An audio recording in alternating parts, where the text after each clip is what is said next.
É o que nós te pedimos e te agradecemos em nome de Jesus. Amém.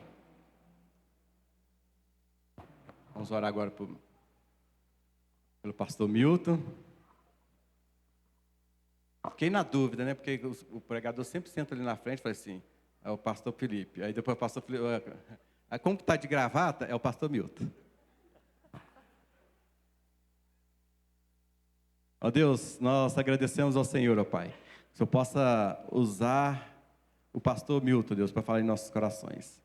Que ele seja instrumento do Senhor, ó Deus, nessa noite, e não só nessa noite, todos os dias ele tem sido instrumento do Senhor, para que a palavra do Senhor chegue às nossas vidas, e que ela seja inculcada em nossas mentes, que ela seja praticada dia após dia.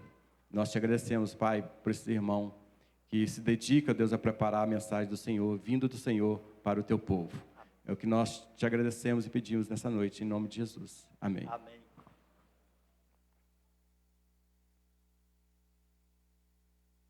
Boa noite, irmãos. A paz seja com cada um dos irmãos, amém?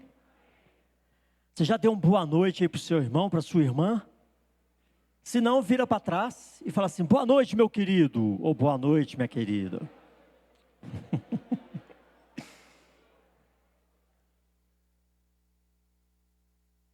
Glória a Deus. Lembra disso, a gente não pode entrar na casa do Senhor e não perceber a presença do irmão, da irmã.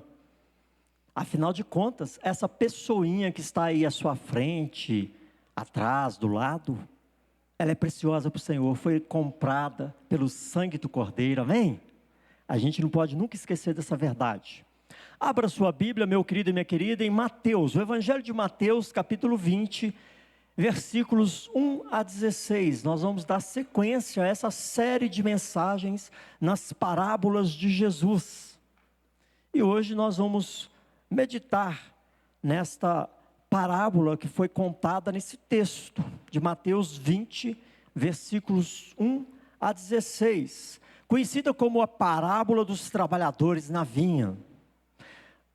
Enquanto você abre e deixa o texto aberto, vale ressaltar, meu querido e minha querida, uma curiosidade: essa parábola só se encontra no Evangelho de Mateus. Então, uma parábola que foi registrada neste Evangelho. E ela traz algumas características, além dessa, algumas características muito peculiares. E o que o Senhor quis e quer ensinar por meio desta parábola tem tudo a ver comigo e com você no dia de hoje. E vai ter tudo a ver com a igreja do amanhã. E assim nós precisamos, irmãos, nos contextualizar. Nós precisamos nos colocar no meio dessa história, como servos de Deus. E não trabalhamos para nós mesmos, trabalhamos para o reino dos céus. O Senhor Jesus Cristo, Ele conta esta parábola justamente para atender um questionamento que surgiu entre os discípulos. Normalmente, comumente, a maioria das parábolas são contadas a partir de questionamentos. E para termos uma compreensão clara e precisa sobre o ensino de uma parábola, nós precisamos entender o que motivou aquela história. Então, surge uma pergunta entre os discípulos e Pedro, como sempre Pedro, questiona Jesus Cristo. E essa parábola traz um ensino profundo sobre a soberana graça do Senhor. Quero lembrar os irmãos que uma parábola é uma história formulada a partir da cultura geral, daquilo que é do conhecimento do público-alvo, sempre trazendo o quê? Situações do dia a dia, da cultura, do cotidiano do povo. E essa cena que Jesus formula, que traz essa vinha, o chamado de um proprietário, os trabalhadores, a colheita, o pagamento, nós vamos ler já já o texto. Toda essa cena que ele formula tem tudo a ver com o cotidiano daquele povo, naquela época. Era algo muito próximo e muito vívido para todos eles. E aí Jesus, a partir dessa história, ele traz um ensinamento profundo para aquele povo que estava, para os seus discípulos que estavam ouvindo, a partir de coisas relativas, concernentes ao reino dos céus. Então vamos ler esse texto? Eu vou ler os versos ímpares e os irmãos, com boa voz, com boa disposição, e a uma só voz, os versos pares. Mateus 20, de 1 a 16, vamos iniciar. Porque o reino dos céus é semelhante a um dono de casa que saiu de madrugada para assalariar trabalhadores para a sua vinha.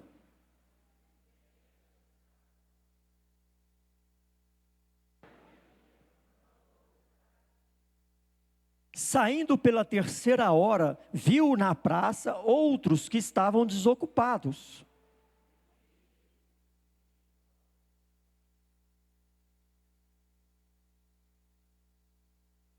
Tendo saído outra vez, perto da hora sexta e da nona, procedeu da mesma forma.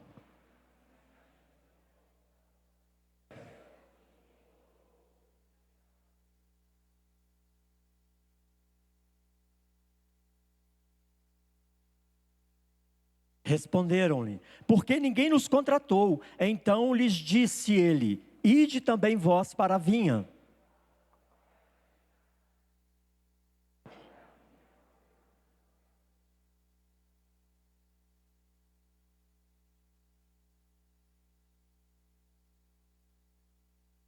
Vindo os da hora 1/10, recebeu cada um deles 1 denário.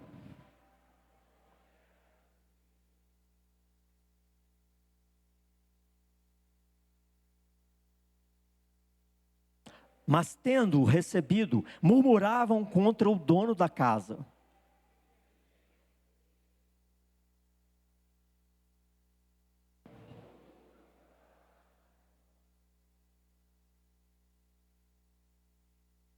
Mas o proprietário respondendo disse a um deles: amigo, não te faço injustiça, não combinaste comigo 1 denário?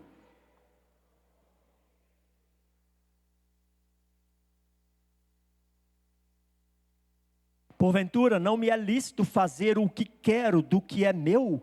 Ou são maus os teus olhos porque eu sou bom?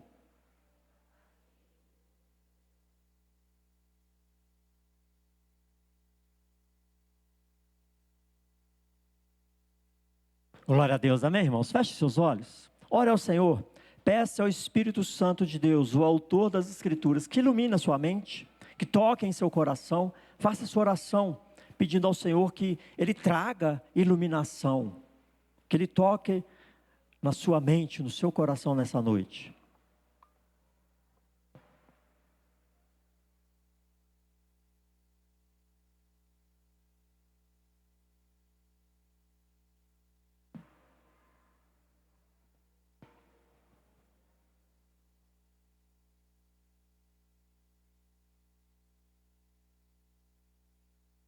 Pai, graças te damos pela tua palavra, que é lâmpada para os nossos pés, luz para os nossos caminhos. Pedimos ao Senhor nessa noite, tua palavra foi lida, mas seja o teu Espírito a iluminar os nossos corações, a iluminar as nossas mentes, que ninguém saia daqui da mesma forma que entrou, mas que a semente da tua palavra semeada aos corações venha germinar e frutificar. Pai, que ninguém aqui permaneça como está, mas que todos nós, a começar em mim, saiamos aqui tocados pela tua presença, convencidos pelo teu chamado e instruídos pelo teu Espírito. Assim oramos e nos colocamos na total dispensação do teu Espírito Santo. Pai, que não haja em nós, ó Pai, ninguém acomodado, ninguém adormecido, ninguém disperso, mas leva os nossos pensamentos cativos em obediência à tua palavra, para que possamos colher, ó Pai, e receber porção da tua sabedoria, porção da tua instrução nessa noite, em nome de Jesus. Amém, queridos? Glória a Deus. Irmãos, Jesus propõe essa parábola para responder a uma pergunta de Pedro. E uma pergunta muito pertinente, e que em algum momento da sua existência, da sua vida, se você não fez, você ainda fará. Você ainda fará a mesma pergunta que ele fez. Essa pergunta foi motivada naquele evento que acontece com um jovem rico. Lembra dessa passagem? Ela está logo antes desse momento dessa parábola, lá em Mateus 19, 25. Eles ouvem a instrução que Jesus dá ao jovem rico, e está lá registrado em Mateus 19, 25 até o verso 27 o seguinte: Ouvindo isto, os discípulos ficaram grandemente maravilhados e disseram: sendo assim, quem pode ser salvo? Jesus, fitando neles o olhar, disse-lhes: isto é impossível para os homens, mas para Deus tudo é possível. Então lhe falou Pedro: eis que nós tudo deixamos e te seguimos. Que será, pois, de nós? São duas perguntas que comumente nós fazemos. Nós muitas vezes questionamos quem pode ser salvo e questionamos o que será de mim. E muitas vezes olhamos para a nossa caminhada cristã no decorrer dos anos e às vezes duvidamos, ficamos inquietos, ficamos preocupados a respeito das coisas relacionadas ao reino de Deus. E essa parábola vem para responder a essa pergunta de Pedro. Sendo assim, quem pode ser salvo? Irmãos, com certeza essa parábola vai apresentar pontos que todos nós passamos por reflexões ou até mesmo questionamos em algum dos momentos do nosso dia a dia. Por exemplo, sobre a necessidade de trabalhar no reino dos céus. Você já se perguntou sobre isso? A necessidade de trabalhar no reino dos céus, sobre a nossa salvação ou sobre as bênçãos pertinentes ao reino de Deus. Muitas vezes surgem dúvidas e perguntas sobre essas questões, e não é incomum percebermos, no meio dos cristãos questionando, se eu sirvo a Deus, se eu trabalho em sua obra, por que é que eu não tenho sido tão abençoado como as outras pessoas? Às vezes nós ouvimos esse tipo de pergunta ou de comparação. Este questionamento, irmãos, ele ocorre, é um questionamento antigo, que ocorre inclusive no livro dos Salmos. O levita Asaf fazia esse questionamento a Deus. Nós encontramos lá no livro de Salmos, quando Asaf olhava para si mesmo e olhava para os ímpios, e questionava a Deus: eu que te sirvo, não tenho tanto vigor, tanta saúde, tantas posses, que estes que não te servem. É um questionamento antigo, e de repente você já fez questionamento semelhante a esse. Os discípulos de Jesus também carregavam esse tipo de dúvida no coração. E para entendermos o que Jesus quer ensinar nessa parábola, nós podemos dividi-la em dois fundamentos ou dois pilares: o Deus da graça e a graça desse Deus. Para nós refletirmos sobre essas dúvidas, refletirmos sobre o reino dos céus e refletirmos o nosso papel nesse reino, o Deus da graça e a graça desse Deus. E essa parábola, que está entre as parábolas que são chamadas do reino, parábola do reino, ela foi registrada somente por Mateus. E nesse evangelho nós encontramos pelo menos umas 10 parábolas de Jesus que começam exatamente com essa expressão: o reino dos céus é como. Lembro que Mateus escreveu o seu evangelho focando no povo de Deus, no povo de Israel. Por isso que a linguagem do livro de Mateus traz muito do ensino do Velho Testamento. O alvo dele é revelar Jesus, o profeta, o Messias prometidos, para o povo de Deus, para o povo judeu. E ele usa essa expressão, o reino dos céus, porque os judeus eram tão zelosos do nome de Deus, que eles não mencionavam o nome de Deus de qualquer forma, em qualquer momento. Ao invés de mencionar o reino de Deus, ele menciona o reino dos céus. É uma forma de zelo, de não usar o nome de Deus de qualquer forma. Entre o povo judeu isso era muito comum e muito sério. Hoje em dia foi banalizado o nome de Deus, né? Usa-se o nome de Deus em qualquer coisa, em qualquer circunstância. E nós percebemos também nitidamente na estrutura do Evangelho de Mateus, que essa parábola é a continuação do capítulo 19, como nós lemos anteriormente. O que levou Jesus a contar essa parábola? Uma pergunta. O questionamento de Pedro surge logo após aquela interação que Jesus teve com o jovem rico. E que Jesus finaliza esse diálogo com o jovem rico dizendo para ele: vai, vende tudo que tem, dá aos pobres e segue-me. Aí o jovem rico se afasta desanimado, porque ele não faria isso. é onde Pedro diz, né? Sendo assim, quem poderá ser salvo? Nós devemos perceber que Jesus vai enfatizar aqui nessa parábola, no capítulo 19, verso 30, assim como no capítulo 20, verso 16, que nós lemos, essa expressão: assim os últimos serão os primeiros e os primeiros serão os últimos. Uma expressão que virou até ditado popular, não é mesmo? Virou jargão e usada de várias formas, em vários meios, no dia a dia das pessoas. Tem pessoas que até brincam com essa expressão, né? Tipo aquela pessoa que vai furar uma fila e fala assim: os últimos serão primeiros e os primeiros serão últimos, né? E dá aquela risadinha marota, não é? Você já fez isso alguma vez? Pois é, a parábola não é tão conhecida, mas essa expressão virou um ditado, não é? O ditado sim ficou muito conhecido, a parábola nem tanto. Essa expressão é mais conhecida do que a própria parábola e o significado da parábola. Mas Jesus usa da repetição. Ele usa essa expressão duas vezes. 19:30, 20:16. Os últimos serão os primeiros e os primeiros serão os últimos. Para enfatizar um aspecto importante do ensino dessa parábola. Um outro aspecto interessante neste texto é que quando nós conferimos esta história apresentada por Jesus, nós percebemos, sem dificuldade nenhuma, que ela está dividida em 3 cenas. Ele formula uma história que tem um enredo, 3 cenas bem claras. A primeira cena é quando ocorre o chamado para o trabalho, dos versos 1 a 7. E depois nós temos o pagamento dos trabalhadores, dos versos 8 a 12.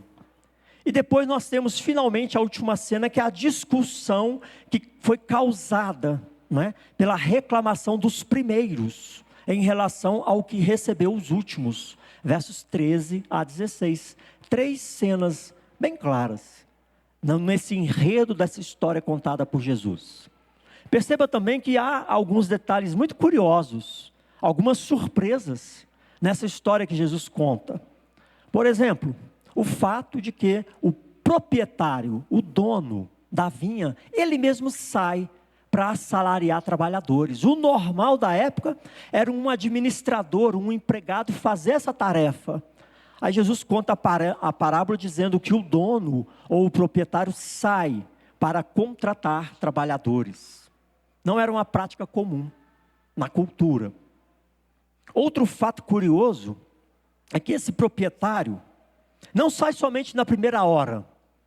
Esse é o normal. Vai contratar trabalhadores logo cedo. Ele sai em vários horários do dia para chamar trabalhadores. A jornada de trabalho naquele contexto, e era também no contexto de hoje, né? Começava às 6 horas da manhã. Quem aqui pega no serviço 6 horas da manhã, levanta a mão assim. Muitos aqui, né? Ou levanta esse horário para ir para o trabalho, não é mesmo? Aí estende até às 19 horas, e alguns até mais. Mas a jornada de trabalho, naquela época, era de 6 da manhã às 6 da tarde, ou seja, às 18 horas. E esse proprietário sai 6 horas da manhã, contrata um grupo de trabalhadores. Depois sai às 9 horas da manhã, ao meio-dia, às 3 horas, ou seja, 15 horas. E aí vai às 17 horas. A 1/10 hora para contratar trabalhadores. Dá a impressão que ele está muito mais preocupado em dar uma oportunidade para os trabalhadores do que com a própria vinha.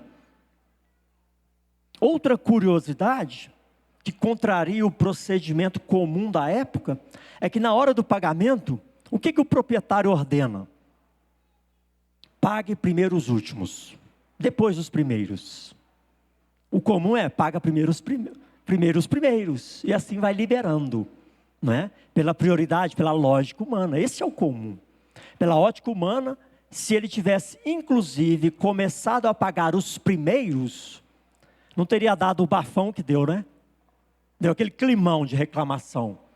Se ele tivesse, pela ótica humana, pagado os primeiros receberiam e sairiam satisfeitos, e os últimos ficariam ainda mais satisfeitos, não é? Mas surpreendentemente ele começa o pagamento pelos últimos. Eu fico aqui imaginando, e você deve se imaginar nessa cena, a alegria dos últimos, assim como a decepção inadequada, imprópria dos primeiros. A alegria dos últimos e a decepção inadequada dos primeiros.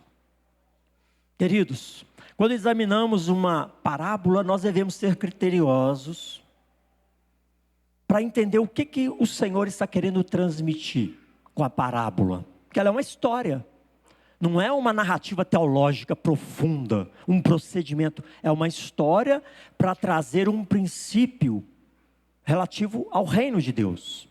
Ao longo dos anos, dos séculos, diversas interpretações foram dadas e aplicadas relacionadas a essa parábola e a outras parábolas, dos vários detalhes que são apresentados nas parábolas de Jesus. E aí surgem muitas interpretações, muitas aplicações, mas sem precisar aprofundar nessas várias interpretações, a respeito de muitas coisas que as pessoas falam, nós precisamos nos lembrar que não se espera de uma parábola interpretar cada detalhe, cada significado, cada detalhe que é apresentado naquela parábola. Nós precisamos entender qual é o cerne, o ponto principal, o que levou o Senhor o que motivou o Senhor a contar a palavra, qual é o ponto de partida.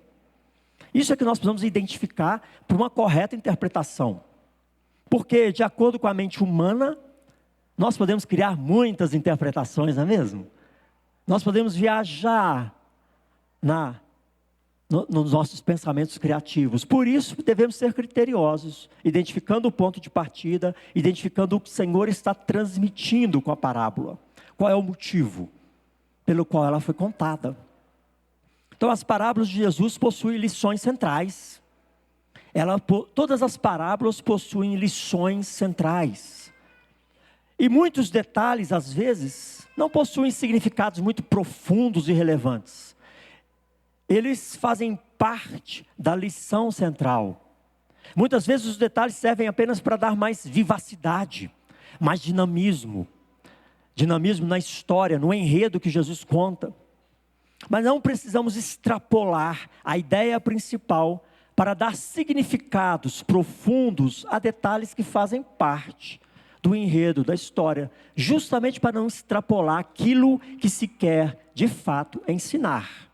Que muitas vezes as pessoas se perdem em detalhes, que não é o foco, e não enxergam o foco principal, o ensino que está sendo transmitido. E dentro dessa parábola, nós encontramos alguns elementos que podemos interpretar com segurança, sem exceder ao que propõe o ensino de Jesus. Uma interpretação sóbria sobre o que o Senhor quer dizer para mim e para você nessa noite. Primeiro, claramente, nós temos aqui o proprietário, que representa quem? O próprio Deus, o Criador dos céus e da terra. O proprietário representando Deus. A vinha, que representa, num primeiro momento, Israel. A vinha, conforme o ensino profetizado em Isaías e Jeremias, sempre aponta para o povo de Deus, Israel, a nação eleita. A vinha do Senhor é Israel. E num segundo momento, por extensão, na nova aliança, a igreja de Cristo. Eu e você, nós.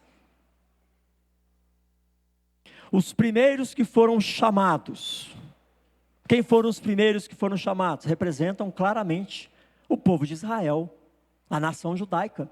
Os judeus com quem Deus firmou um acordo. Por isso, apenas com os primeiros, o proprietário estabeleceu um acordo. Vou te pagar um denário. Você percebeu isso? Somente com os primeiros ele estabeleceu um acordo. Os demais, vou pagar o que for justo.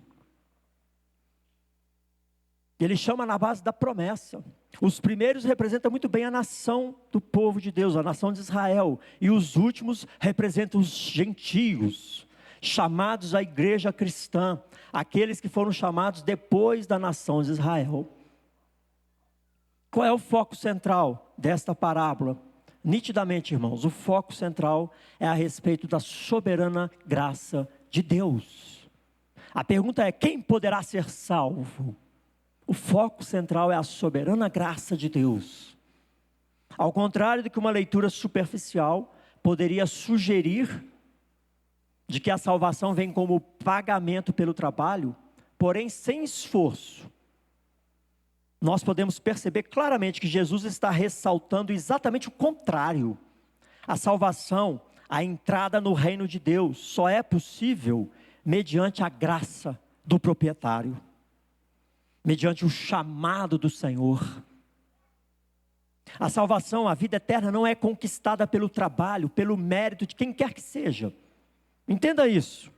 O pagamento que aqueles trabalhadores receberam não tem nenhuma relação com o tempo de serviço e nem o desempenho do serviço, o desempenho deles.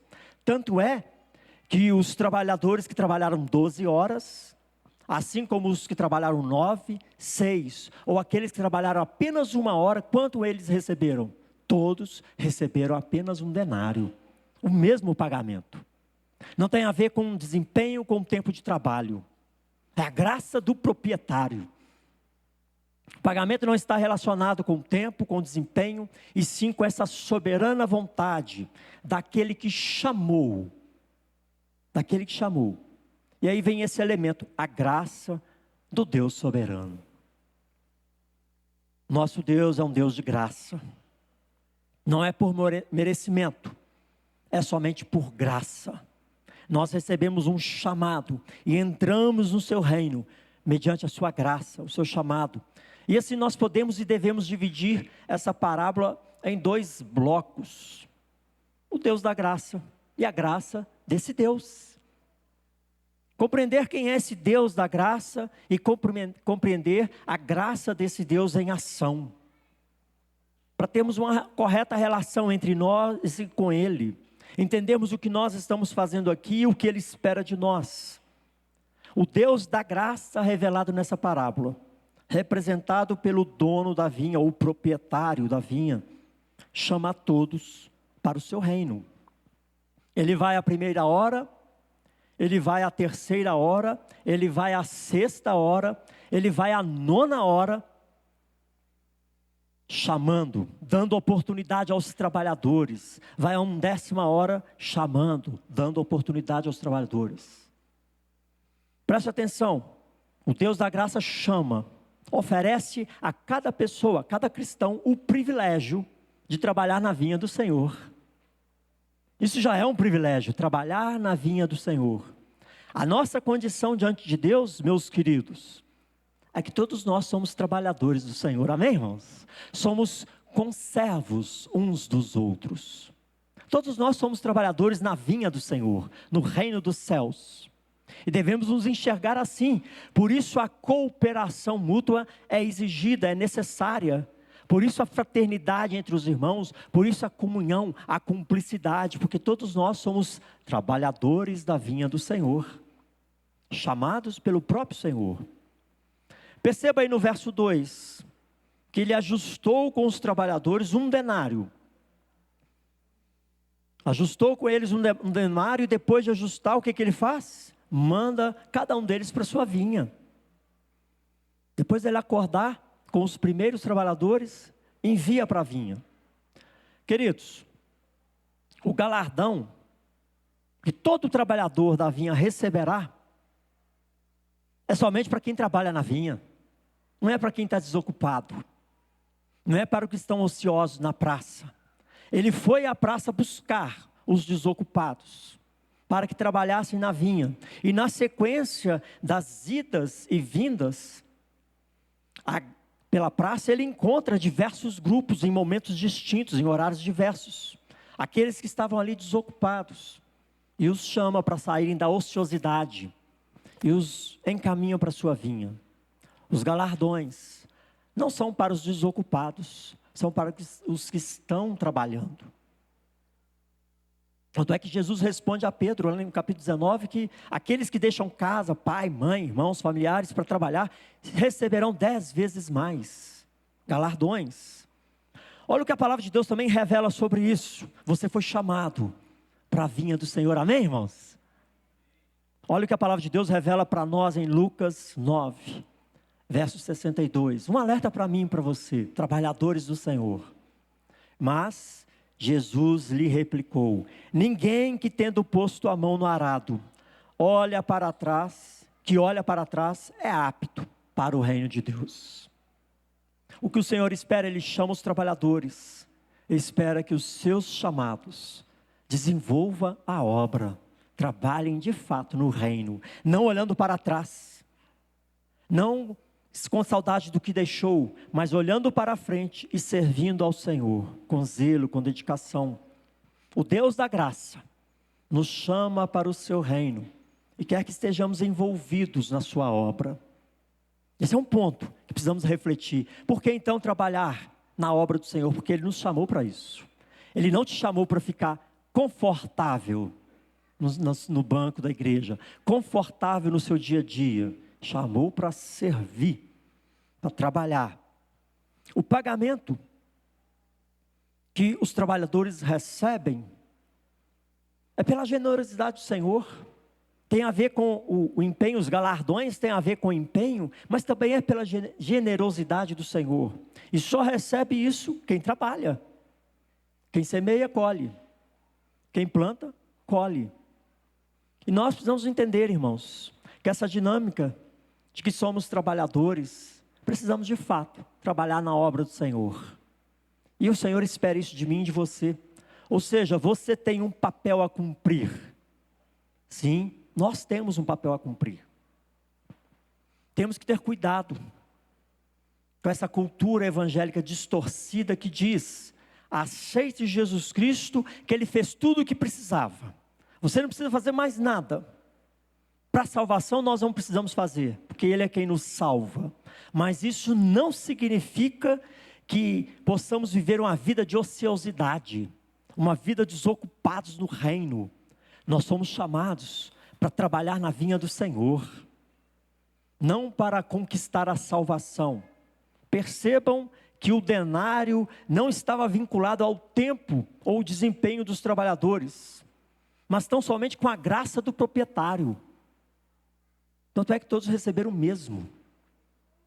Nós trabalhamos para o Senhor não para conquistar a salvação, trabalhamos para o Senhor porque Ele nos chamou para trabalhar para Ele. Não existe essa coisa de vida cristã vitoriosa sem esforço, ou sem muito esforço. Não existe isso. Repito, não é o esforço para alcançar salvação. É esforço tão somente para servir o Senhor em sua vinha. Isso todos nós vamos ter que nos empenhar, nos esforçar. E quando eu ouço Paulo falando aquelas frases que ele dizia assim: eu esmurro meu corpo e o reduzo à servidão. Eu vejo aqui um testemunho de uma experiência de verdadeira entrega e intenso esforço em servir ao Senhor. E é assim que nós devemos caminhar. Uma intensa entrega em serviço ao Senhor. Isso implica em esforço, empenho, dedicação. A última parte do verso 6, olha que coisa interessante. Quando o proprietário faz a pergunta àqueles que estavam o dia inteiro na praça: por que estivesses aqui desocupados o dia todo? Meus queridos, se nós não estivermos trabalhando na vinha do Senhor, quer dizer que aos olhos de Deus, nós estamos desocupados e ociosos. Precisamos rever nossas prioridades. Estudos, empreendimentos, correr atrás do pão de cada dia, dedicar à família, ter muito dinheiro ou não ter muito dinheiro. Não valem nada se tudo isso tem te afastado do trabalho da vinha do Senhor. Não vale nada se tudo isso tem te afastado da comunhão e do serviço ao Senhor. Pense nisso, reveja as prioridades, porque o Senhor te chamou não para ficar desocupado, mas trabalhar em sua vinha. Em outros textos chama de seara. Cada um de nós é chamado por Deus para uma missão na vinha do Senhor, na igreja do Senhor. E essa missão você desempenha na família, você desempenha entre os amigos, você desempenha no local do seu trabalho, você desempenha no seu dia a dia. E assim nós estamos servindo ao Senhor na vinha do Senhor. desempenhando a nossa missão em todos esses ambientes, em todos esses cenários. Assim, nós temos aqui o Deus da graça que te chamou para servi-lo em seu reino. Amém, irmãos? Outra revelação a respeito do Deus da graça é a realidade, irmãos, presta atenção nisso. É a realidade que a graça de Deus passa pelo filtro de sua justiça e soberania. Passa por esse filtro. Nosso Deus é um Deus soberano e justo. Existem pessoas que vivem se queixando da fadiga e do calor do dia a dia, e muitas vezes se sentem injustiçadas por Deus. Já se sentiu ou já expressou isso alguma vez? Ou já ouviu alguém falando isso? Depois de tudo que eu fiz, estou vivendo essa situação? Estou passando por isso? O verso 12 diz isso, né? Os primeiros reclamando com o Senhor da vinha.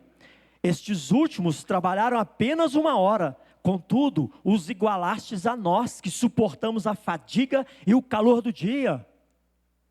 Às vezes nós fazemos essa mesma reclamação. Depois de tudo que eu fiz, o Senhor permite que eu passe por isso? A fadiga e o calor do dia. Está aí. Aqueles primeiros se queixavam e murmuravam contra o proprietário, dizendo, eles foram igualados a nós, como quem diz, nós somos melhores do que eles. Eles não poderiam receber o mesmo que eu recebi. Afinal, eu trabalhei 12 horas e eles apenas 1. Essa é a lógica humana. Essa é a nossa lógica natural. Ou seja, a lógica desses trabalhadores que dizem, nós suportamos a fadiga e o calor do dia a dia, é que eles se achavam merecedores de algo além do que o Senhor anunciou. Preste atenção nisso. Eles se achavam merecedores de algo além do que o Senhor prometeu. O que o Senhor prometeu? 1 denário. Eles receberam quanto? 1 denário. Por que estavam reclamando? A lógica deles é uma lógica natural, carnal. E assim é a nossa lógica, irmãos, muitas vezes nós queremos enquadrar Deus na nossa percepção de vida. O proprietário da vinha responde a essa reclamação, a esse burburinho que surgiu com 3 argumentos para fechar a boca dos reclamões. Nós temos aí esses argumentos nos versos 13 a 15, são eles. Primeiro argumento, por que você está reclamando? O acordo foi cumprido, eu te prometi 1 denário, você recebeu 1 denário. Segundo argumento, eu faço o que eu quero com o que é meu. Terceiro argumento, vocês têm olho mau, porque eu sou bom? O olho aqui representa, irmãos, a inveja, a cobiça. Você tem olhos maus porque eu sou bom? Porque eu resolvi ser generoso? Então ele argumenta esses 3 argumentos. Eu cumpri o que eu prometi, eu faço o que eu quero com o que é meu, eu sou bom e generoso. O que vocês têm com isso? Pesado, não é mesmo? Agora imagine se Deus falando isso com você. Queridos, com esses 3 argumentos nós devemos entender o seguinte: o Deus da graça é justo e soberano. Para relembrar o que levou Jesus a elaborar essa parábola, lembra o que foi? Qual foi a pergunta? Sendo assim, quem poderá ser salvo? O Deus da graça é justo e soberano. O ponto de partida do tema salvação, vida eterna, não é mérito. O ponto de partida do tema salvação, vida eterna, não é a escolha dos homens. Eu escolho, eu não escolho. Queridos, o ponto de partida do que diz respeito à salvação e vida eterna é tão somente a soberania de Deus, a soberana escolha do Senhor, a soberana graça dEle. Eu preciso entender isso, senão eu vou fazer como os primeiros, vou ficar queixando, reclamando, e vou ouvir um bom, eu faço o que eu quero com o que é meu. Nós queremos enquadrar Deus dentro das nossas expectativas, ou os nossos achismos pessoais. Mas a sua palavra nos confronta constantemente, revelando que Ele é soberano, que Ele é justo, que Ele é gracioso. Veja o que está registrado em Romanos 9, versos 11 a 16. E ainda não eram os gêmeos nascidos, nem tinham praticado o bem ou o mal, para que o propósito de Deus quanto à eleição prevalecesse, não por obras, mas por aquele que chama. Tem aí um parêntese. Verso 12, já fora dito a ela, o mais velho será servo do mais moço. Como está escrito, amei a Jacó, isso é Deus dizendo, amei a Jacó, porém me aborreci de Esaú. Verso 14, que diremos, pois? Há injustiça da parte de Deus? De modo nenhum, pois ele diz a Moisés, terei misericórdia de quem me aprouver ter misericórdia, e compadecer-me-ei de quem me aprouver ter compaixão. 16, assim pois, não depende de quem quer, ou de quem corre, mas Deus usar a sua misericórdia. Amém, irmãos? Pedro pergunta, sendo assim, quem pode ser salvo? Jesus responde, para o homem é impossível, mas para Deus tudo é possível, porque Ele é o soberano Senhor. Ele é o Deus da graça. E nesse verso 16, independe de quem quer ou de quem corre, mas de Deus usar a sua misericórdia. Então nós precisamos refletir que Deus está chamando. E o que eu quero ressaltar aqui, irmãos, que esse Deus soberano, Ele é soberano em relação a todas as coisas. Lembrem-se dessa parábola. Por que ela foi contada?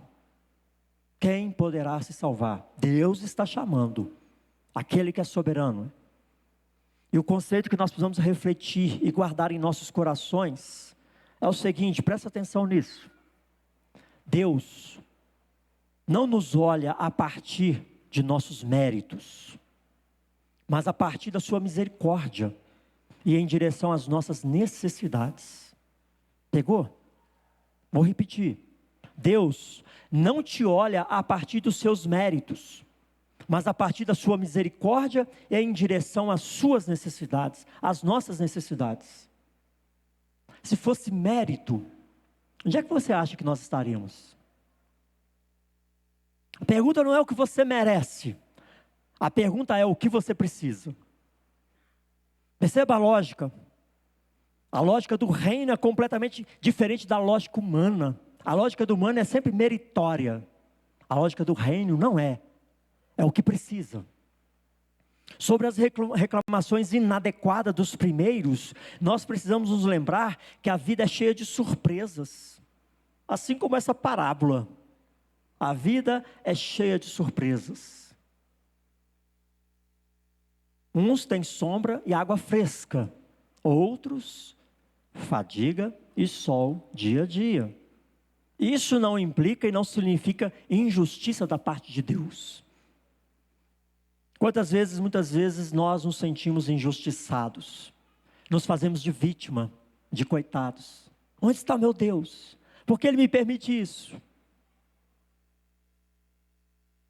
As surpresas da vida não implicam injustiças da parte de Deus, irmãos. A vida é cheia de surpresas, assim como essa parábola é cheia de surpresas.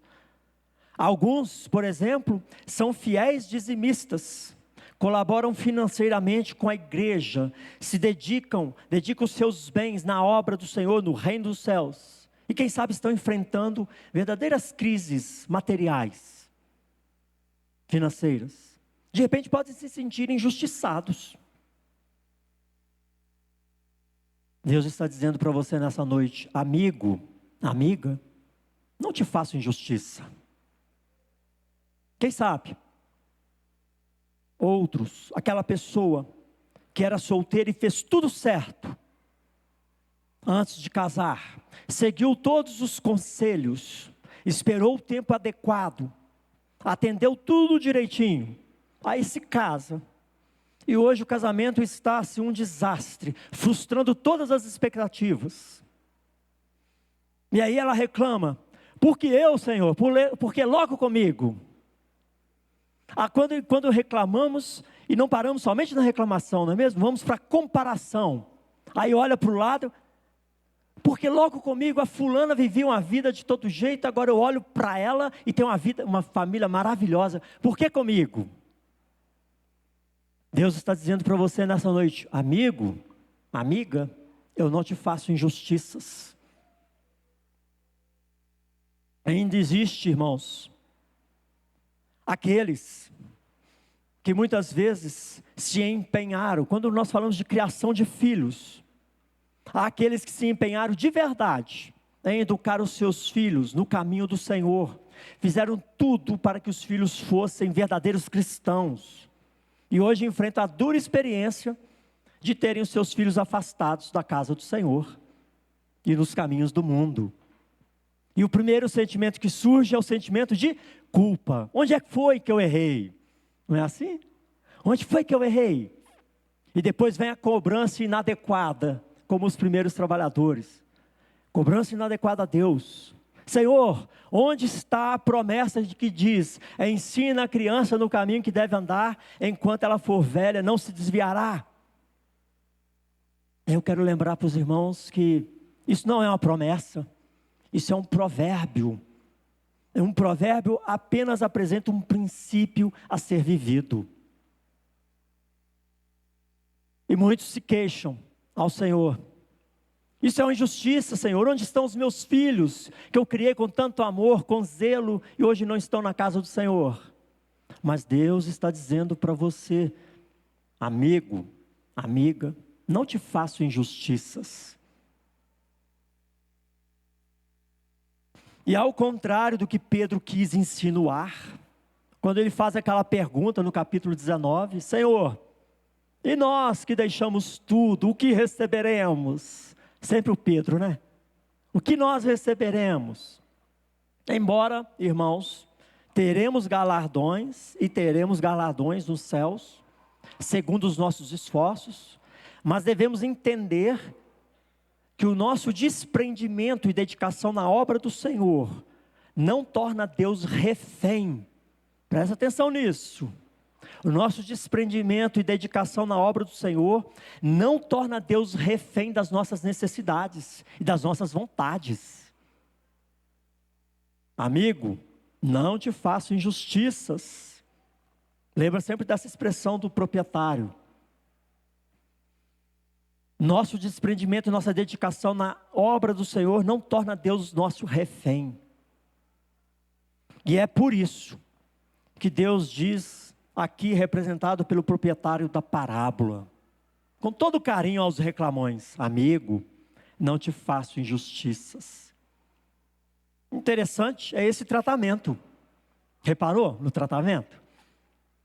Nesse livro de Mateus, Jesus se utiliza dessa expressão amigo 3 vezes, em relação a outras pessoas. E nessas 3 vezes ele trata amigo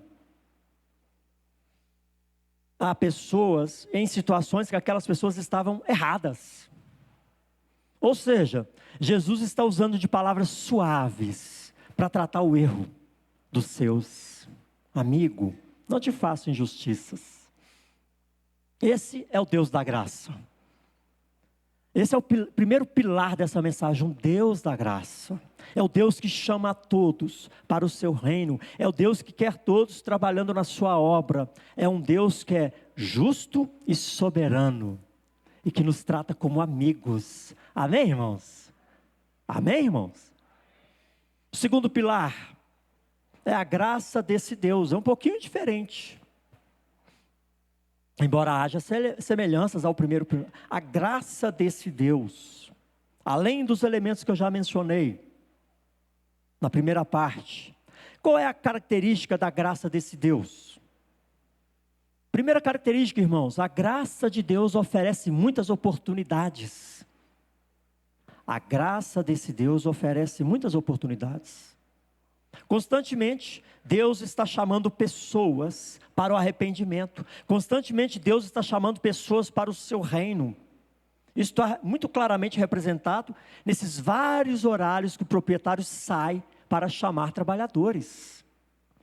A graça desse Deus oferece muitas oportunidades. O que eu quero dizer para vocês, irmãos, nessa noite, se há alguém aqui entre nós que esteja permitindo o mais leve pensamento de que você já está além do alcance da graça de Deus, eu quero dizer para você que isso é coisa do diabo colocando na sua mente. Se você precisa de mais uma oportunidade, Deus está dando essa oportunidade, porque a graça desse Deus oferece oportunidades. Ele nos chama constantemente ao arrependimento, nos chama constantemente ao seu reino. A graça desse Deus oferece muitas oportunidades. Se você acha que foi longe demais na sua vida de pecado, a graça de Deus ainda está acessível. E com isso eu quero também reforçar a segunda característica desse Deus, da graça desse Deus. A graça desse Deus aceita, presta atenção nisso. A graça desse Deus aceita os supostamente melhores e os declaradamente piores. Que nós é que temos mania de falar, né? Fulano é melhor do que Beltrano, não é assim? A graça desse Deus aceita todos, os supostamente melhores, assim como os declarados piores. O proprietário vai cedo pela manhã, vai durante o dia todo chamando a todos.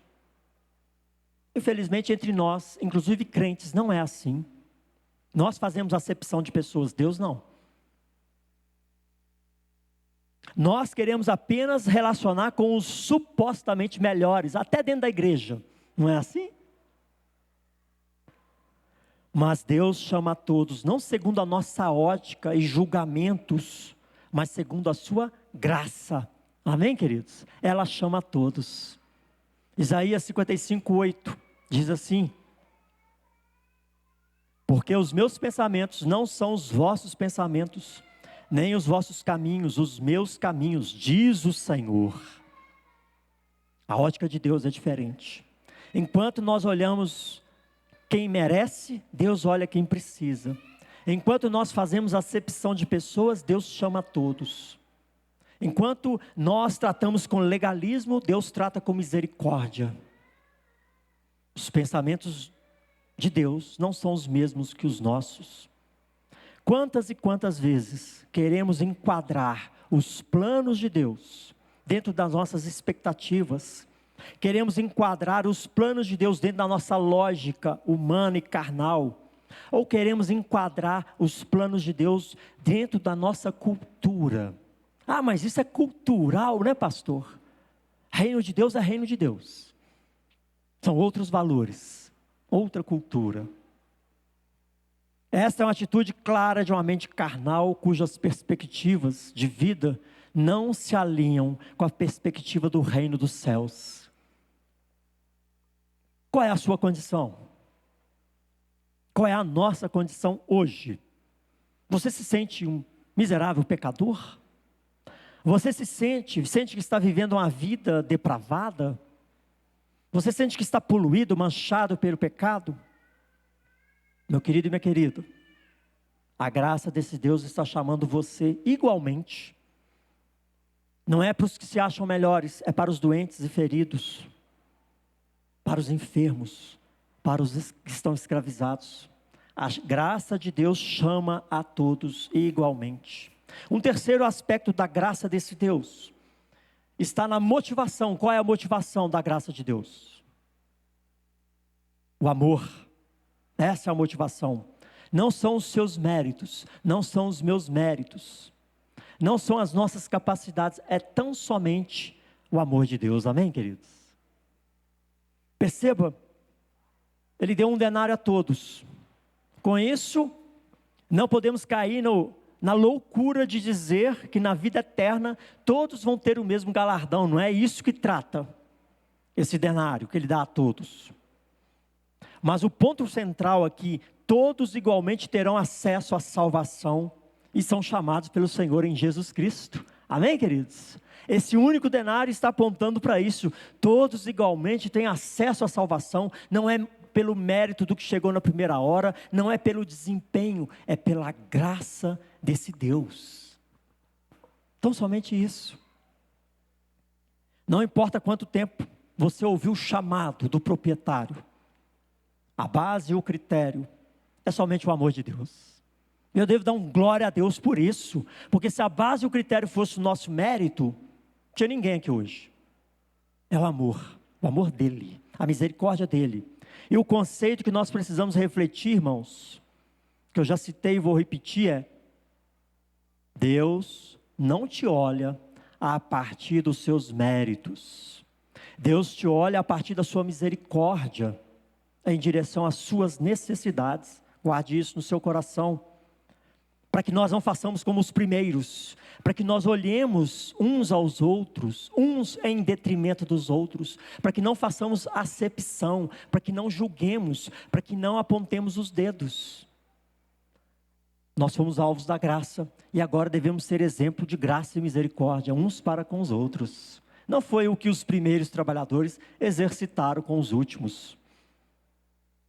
Nós precisamos nos lembrar que a graça desse Deus é um chamado maravilhoso para todos, e Ele tem um lugar para todos em seu reino, amém? Independente das circunstâncias da vida, independente dos problemas que você já enfrentou e que ainda vai enfrentar, das tragédias ou coisas erradas que já aconteceu ou que venham a acontecer, não lance sobre Deus a responsabilidade. Ele não é injusto. Lembre-se, se não fosse pela graça do Senhor, o que todos nós merecíamos era morte, e morte eterna. Isso já é o maior presente de todos, a salvação em Cristo Jesus. Amém, queridos? Nós fomos chamados para o reino dos céus. Esse já é o maior presente. Recebemos o maior e o melhor chamado de todos. Agora trabalhemos em seu reino com alegria, com gratidão, com contentamento. Para concluir essa mensagem, a graça desse Deus, irmãos, oferece muitas oportunidades. Chama a todos, os supostamente melhores e os declarados piores. Essa graça é motivada pelo amor e não por nossos méritos. E essa graça alcança a todos, completamente. A todos aqueles que estavam sem esperança nenhuma de salvação. É essa misericórdia que alcança. É essa graça que te chamou. E é essa graça que ainda vai continuar chamando a muitos outros para a vinha do Senhor. Amém, queridos? Quero encerrar relendo os versos que deram origem a essa parábola. Mateus 19, 25 e 26. Ouvindo isto, os discípulos ficaram grandemente maravilhados e disseram: sendo assim, quem pode ser salvo? Jesus, fitando neles o olhar, disse-lhes isto: é impossível aos homens, mas para Deus tudo é possível. E aquele jargão que virou ditado, os últimos serão os primeiros, os primeiros serão últimos, irmãos, está apontando exatamente para a aliança. Os últimos serão os primeiros. Quem são os últimos? Os gentios, a igreja de Cristo, porque os primeiros rejeitaram o Messias. Essa expressão que Jesus repetiu 2 vezes está apontando exatamente para os termos da aliança. O Messias veio para os seus e os seus não o reconheceram. A vinha Israel não reconheceu o Messias. Por isso os primeiros serão os últimos e os últimos os primeiros. Não é uma força de expressão, não é um ditado para se usar de qualquer forma. É um conceito apontando para a graça desse Deus, né? Esse amor que agiu, que atuou em meu favor, em seu favor. E para concluir, eu quero propor 2 aplicações. Preste atenção nessas aplicações.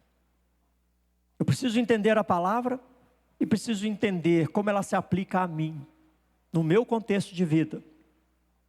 Aos trabalhadores que já estão na vinha, ou seja, queridos membros da Igreja Presbiteriana do Eldorado, queridos irmãos de outras denominações que nos visitam hoje. Você é um trabalhador dessa vinha.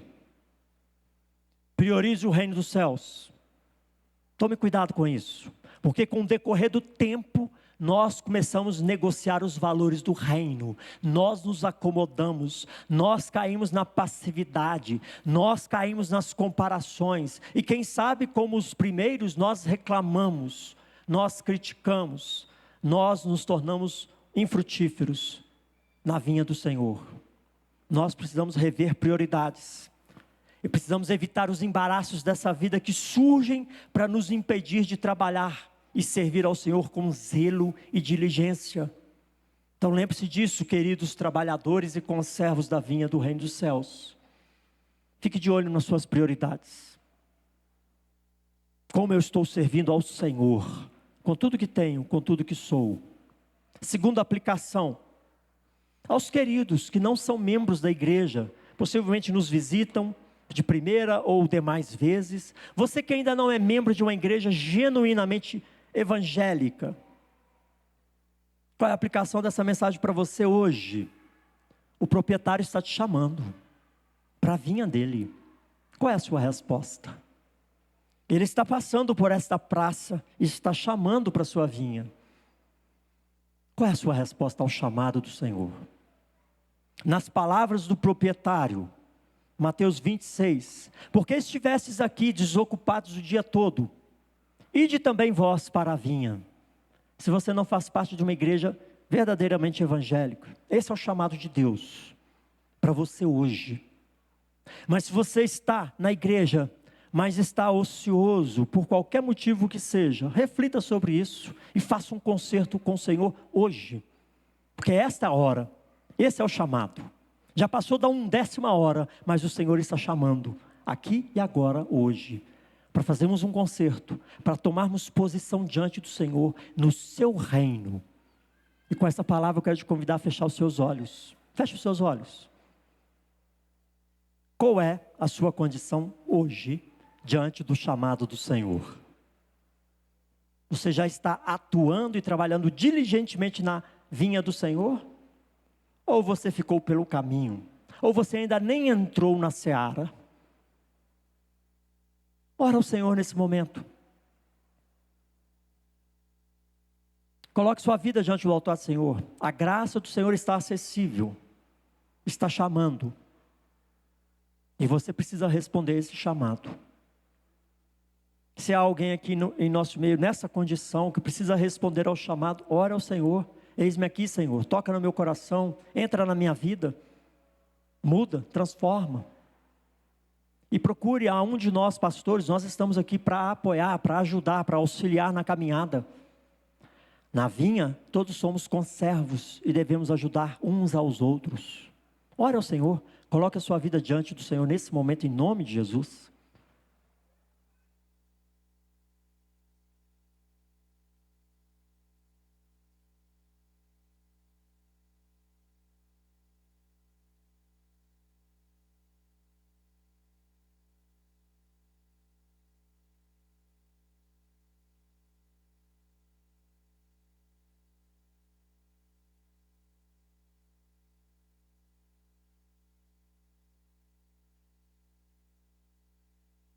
Pai, graças te damos pela tua palavra, que é rica, que é profunda, que é poderosa para salvar, para transformar. Pai, no nome de Jesus, pelo sangue do Cordeiro que foi derramado naquela cruz, não permita que ninguém continue da mesma forma com a qual entrou aqui nessa noite, mas que todos saiam refletindo. Se há porventura pessoas em nosso meio que não ouviram, não atenderam o seu chamado, que estão distantes dos teus caminhos, toca no coração com a tua graça e o teu poder, ministra a tua graça, o teu amor, tira as escamas dos olhos, tira a cegueira de entendimento, quebranta o coração, para que possamos nos curvar humildemente ante ao seu chamado, possamos atender o seu chamado e servir ao Senhor como filhos amados pelo Senhor. Pai, nós te louvamos por esta igreja querida, por cada membro da igreja do Senhor, desta denominação ou de qualquer denominação que aqui esteja nessa noite. Vivifica a tua obra, não permita que estejamos desocupados na seara do Senhor. Tira do meio de nós toda acomodação, toda passividade. Tira do meio de nós, ó Pai, ressentimentos e mágoas que muitas vezes nos levam a murmurar, a reclamar, a abandonar a seara e a cruzar os braços. Visita o teu povo, esquadrinha mentes e corações e muda essa situação para louvor e glória do Senhor. Nós não queremos estar desocupados no reino do Senhor. Vivifica, Desperta o que dorme. Derrama a tua graça sobre nós, para que possamos entender que fomos chamados. Isso por si só já é algo maravilhoso. Que possamos viver, ó Pai, sintonizados e gratos ao Senhor por este chamado, mas que venhamos a nos comprometer com a vinha do Senhor, com a obra do Senhor, para louvor e glória do Senhor, em nome de Jesus. Amém, irmãos?